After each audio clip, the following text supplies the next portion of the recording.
One of the most powerful line that I've read, Yatha Drishti Tatha Srishti. It means the way you think becomes the life you live. जसरी लाइफमा तपाईँ सोच्नुहुन्छ तपाईँको life पनि बिस्तारै त्यस्तै बन्दै जान्छ। तपाईँको सोचले धेरै कुरा बदल्न सक्छ।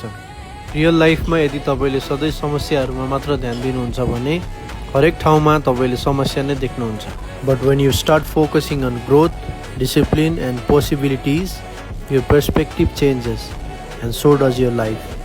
सेम कुरा जिममा पनि लागू हुन्छ। बडी भनेको एकै रातमा बदलिँदैन।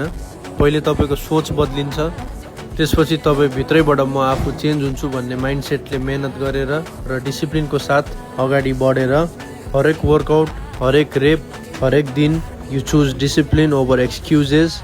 अनि लाइफको त्यही सानो चेन्जेस र डिसिजन्सले तपाईँलाई आफ्नो बेस्ट भर्जन बन्नमा हेल्प गर्छ। लास्टली वन्स अगेन सोच बदलिनुहोस्, तपाईँको लाइफ आफै बदलिँदै जान्छ। आजको लागि यति नै। See you guys again tomorrow.